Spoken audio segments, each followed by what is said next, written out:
Então, agora vamos para os exemplos, né, gente? Relembrando, quanto maior a temperatura, maior a pressão de vapor. Quanto maior o número de partículas, também menor a pressão de vapor. Ele vai ser menos volátil. Ok? Vamos lá. Número 1. A mesma temperatura, ou seja, a temperatura não variou. Qual das soluções aquosas indicadas abaixo tem maior pressão de vapor? Então, gente, quer dizer o quê? Se ele tem maior, eu quero saber o que tem mais pressão de vapor, maior pressão de vapor, eu quero saber o mais volátil, que evapora com mais facilidade. Para ele evaporar com mais facilidade, ele tem que ter menos, ou seja, menor número de partículas. Não é assim? Quanto menor é o número de partículas, maior é a pressão de vapor. Quanto maior o número de partículas, menor. Eles são inversamente proporcionais. Se um aumenta, o outro diminui. Então, para eu saber qual que tem maior pressão de vapor, eu vou ter que analisar as equações, as questões, e ver qual tem o menor número de partículas. Porque em todas as opções está me falando a quantidade de partículas, porque está me falando a molaridade. Molaridade é como se fosse um tipo de sinônimo de quantidade de partícula. Quanto maior a molaridade, mais partículas eu tenho, mais concentrada está essa solução. De cara, eu consigo eliminar duas. Porque, olha aqui, ó, vamos olhar só a quantidade de mols, ó. Qual que tem, eu não quero a que tem menos número de partícula? Qual desses que tem menos? De cara, eu sei que tem dois aqui que tem menos, os outros têm mais, que é a letra B e a letra C. Os dois têm 0,01. Ó, os dois têm 0,01. A glicose aqui tem 0,2, é bem mais, né? E o cloreto de sódio tem 0,1, que também é mais. Então, a alternativa A e a D estão eliminadas. A gente vai analisar as duas alternativas do meio, por quê? Porque elas têm a mesma quantidade de partícula. Aí, quando eu tenho duas substâncias que têm a mesma quantidade de partícula, eu já vou analisar a fórmula química dele. O hidróxido de potássio é o KOH. E o cloreto de cálcio é o CaCl2, tá? Hidróxido, OH, hidróxido de potássio. E o cloreto de cálcio, Aí, o que a gente tem que analisar? Essas substâncias aqui, que são substâncias iônicas, né? Que a gente estudou lá no primeiro ano, elas sofrem um processo chamado dissociação. Elas se dissociam em ânions e em cátions. A gente já falou sobre isso lá no primeiro ano. Funciona assim, ó. Vou fazer a dissociação da primeiro. KOH. Ele se dissocia em K e OH. K mais, OH menos. Eu vou ficar entrando em muito detalhe aqui não, mas eles se dissociam assim, né? O íon OH se dissocia, né, tendo carga negativa, e o cátion K se dissocia tendo carga positiva. Quando ele se dissocia, quer dizer que cada parte desses tem essa molaridade. Tem 0,01 aqui e 0,01 aqui. Ou seja, no total eu tenho 0,02. Eu tenho essa molaridade. Agora vamos para a segunda substância, CaCl2. CaCl2 se dissocia em Ca mais Cl menos. Só porque aqui não é 2, então ele se dissocia em 2Cl menos. São duas moléculas de cloro. Cada parte não é 0,01, então essa aqui é 0,01, só que essa aqui vai ser 0,01, só que vezes 2, porque são duas aqui, ó. Tá vendo? Na fórmula, como aqui é 2, né? Como aqui é 2, se dissocia duas vezes, dois átomos de cloro. Então, aqui vai ser assim, ó, 0,01 mais 0,01 vezes 2 é 0,02. Somando isso aqui, dá 0,03. Dão molaridades, ou seja, concentrações diferentes. Qual que é o que eu estou procurando aqui? Não é aqui tem o menor número de partículas? Qual dessas duas que tem menor número de partículas? Não é essa aqui, né? Que é 0,02, a outra tem 0,03. Então, a alternativa correta, letra B, a solução de hidróxido de potássio. Vamos para a questão número 2. Um estudante de química encontra no laboratório 4 frascos contendo diferentes soluções e líquidos que estavam etiquetados. Frasco 1 tem água destilada, água pura.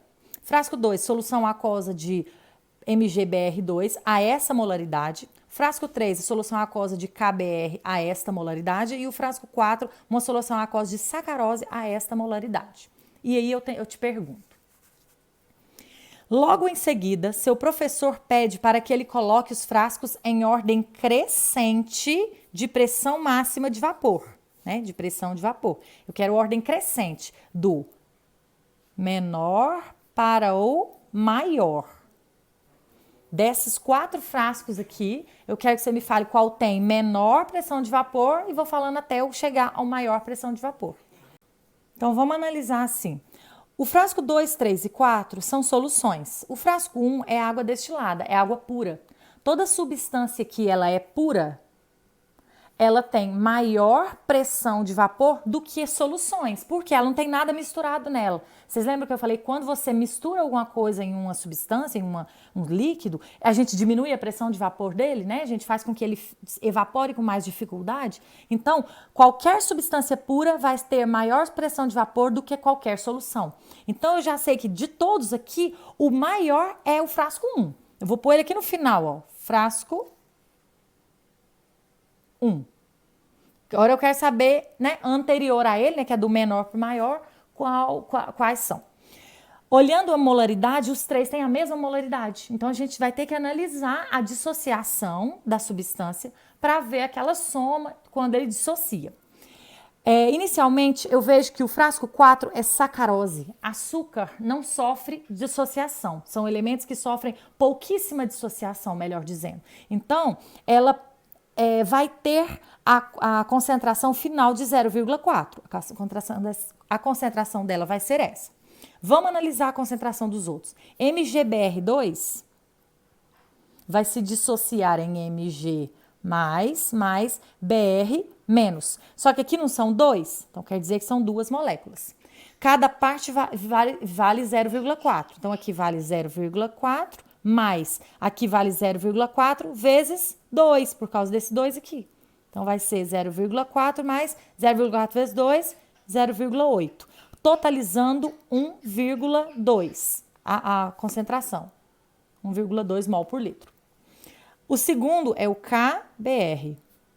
Ele se dissocia em K+, mais Br menos. Cada um deles tem 0,4. Então, tem 0,4 aqui, mais 0,4 de cá, porque os dois é só um, né? Cada um. No final vai dar 0,8. Então, vamos lá. O que vai ter menor pressão de vapor, o que vai dissolver com menor facilidade, vai ser o que tem mais concentração. Gravamos isso, ó. Quanto maior pressão de vapor, menos concentração de substância. É inversamente proporcional. Então, o que vai evaporar com mais dificuldade vai ser esse aqui, ó. Qual que é o maior número? Não, 1,2? Então, é o frasco 2. Depois do frasco 2, vem esse aqui, não é? 0,8, que é o frasco 3. Depois do frasco 3, vem o frasco 4. E, por último, o frasco 1, que é o que tem maior pressão de vapor, né? Do menor para o maior. Alternativa C, né? 2, 3, 4 e 1. Terceiro e último exemplo. Considere os seguintes sistemas e o gráfico a seguir. O primeiro aqui é água pura. O segundo, solução aquosa de NaCl a essa molaridade. E a solução aquosa de glicose a essa molaridade. Então, vamos para após relacionar cada um dos sistemas às curvas, marque VOF. Então, eu tenho 3 sistemas e 3 curvas. Eu não sei qual que é qual, né? Mas vamos relacionar aqui e marcar VOF. O líquido mais volátil é representado pela curva C. Para começar, o líquido mais volátil, se eu for olhar entre esses 3 aqui, vai ser a água pura, o mais volátil. É o que evapora com mais facilidade, é o que eu falei. Se eu tenho substância pura e solução, a substância pura evapora mais fácil. Então, ele é o mais volátil. Mas aqui no VOF está falando que ele é representado pela curva C. Se você olhar isso, você vai fazer assim, ó, traça na mesma temperatura, traça uma reta aqui, pegando os três sistemas do gráfico. O que tiver mais alto é o mais volátil. Quer dizer o quê? Aqui não é a pressão de vapor? Ó, nessa mesma temperatura, qual que tem maior pressão de vapor? É o A. Então, essa alternativa está falsa. É a curva A correta. É essa aqui. Se essa aqui é a curva A e a água é o mais volátil, provavelmente, né? Provavelmente não, com certeza a curva A vai ser o sistema número 1 aqui, ó. Tá? Entenderam aqui? Eu marco a mesma temperatura. O que tiver maior aqui, ó, esse aqui. Por exemplo, a curva C deu aqui, a curva B deu aqui e a curva A deu aqui. Qual que tá mais para cima é o mais volátil. Então, é o A, não é o C. Essa alternativa tá falsa. A segunda, a curva A representa o sistema 3? Não, a curva A eu sei que representa o sistema 1, porque ele é o mais volátil e a água é o mais volátil. Então, tá falsa e ela representa o sistema 1. Terceira, a curva B representa o sistema 3. Essa curva B aqui. A A eu já sei que é 1. Agora eu vou identificar qual que é cada um aqui. Eu sei que a curva C é o menos volátil. Se ele é o menos volátil, é o que tem maior concentração de substância. Vamos olhar aqui, ó. A glicose é um açúcar. Eu falei no exercício passado. Açúcares sofrem pouca dissociação. Então, a concentração final vai ser essa aqui. Agora, já de cima é um sal, o NaCl. Ele sofre muita dissociação. Ele se dissocia, ó, o NaCl se dissocia Na+, mais Cl-. Cada um desses não tem 0,2? Então, vai ser esse aqui tem 0,2 mais esse aqui 0,2. O final dessa concentração vai ser 0,4. Quer dizer o quê? Essa substância 2 é a menos volátil. A substância 2 é a letra C. É o menos volátil, né? Menos volátil tem mais concentração, o que tem mais concentração. E, consequentemente, o 3 aqui vai ser a letra B. Então, ó, a curva B representa o sistema 3? Representa, né? Verdadeiro. E, por último, a curva C representa o sistema 1? Falso. A curva C representa o sistema 2. Ok?